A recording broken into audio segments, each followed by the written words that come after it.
নমস্কার। ইতিবৃত্তে সকলকে জানাই স্বাগত। আজ 1 জানুয়ারি, অর্থাৎ ইংরেজি বর্ষের শুভারম্ভ।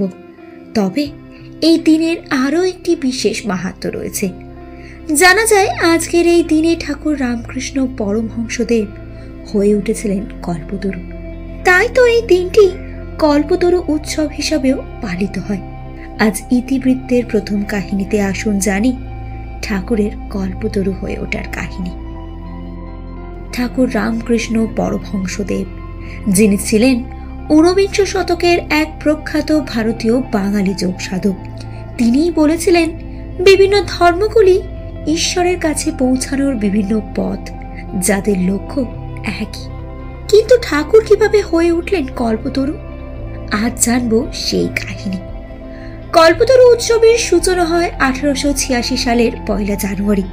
উৎসবটি মূলত কাশীপুর উদ্যানবাটিতে পালিত হলেও রামকৃষ্ণ মঠ ও মিশনের সন্ন্যাসী ও গৃহস্থরা এবং বেদান্ত সোসাইটিগুলিতে পালিত হয়ে থাকে। এছাড়াও দক্ষিণেশ্বরের মন্দিরে রামকৃষ্ণ অনুগামীরা গোটা দেশ থেকে আসেন পূজা দিতে।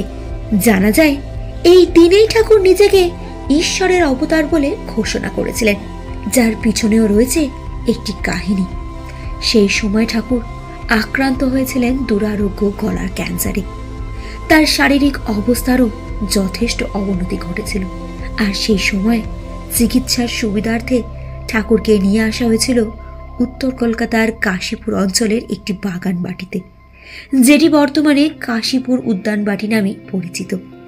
জানা যায় 1 জানুয়ারি একটু সুস্থ বোধ করায় তিনি বাগানে হাঁটতে বেরিয়েছিলেন, আর সেইখানে তিনি তার অন্যতম এক অনুগামী নাট্যকার গিরিশচন্দ্র ঘোষকে জিজ্ঞাসা করেন, তোর কি মনে হয় গিরিশ, আমি কে?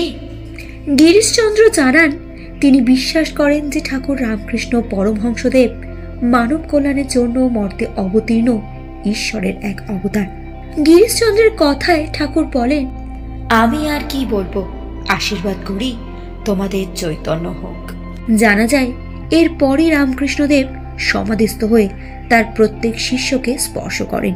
পরবর্তী সময়ে রামকৃষ্ণ অনুগামীরা জানিয়েছিলেন ওই স্পর্শে তাদের প্রত্যেকের মধ্যেই অদ্ভুত কিছু আধ্যাত্মিক অনুভূতি হয়েছিল। এই সময় ঘটনাস্থলে উপস্থিত ছিলেন ঠাকুরের অন্যতম এক শিষ্য রামচন্দ্র দত্ত, আর তিনি দাবি করেছিলেন ঠাকুর সেই দিন পুরাণে বর্ণিত কল্পতরুতে রূপান্তরিত হয়েছিলেন। কল্পতরু অর্থাৎ পুরাণে বর্ণিত ইচ্ছা পূরণের এক ঐশ্বরিক বৃক্ষ। কথিত আছে রামচন্দ্র দত্তই এই দিনটির নাম দেন কল্পতরু দিবস, যা পরে কল্পতরু উৎসব নামে পরিচিত হয়। রামকৃষ্ণদেবের ভক্ত ও শিষ্যরা আজকের এই দিনটিকে ঠাকুরের বিশেষ উৎসবগুলির মধ্যে অন্যতম একটি বলে দাবি করে থাকেন।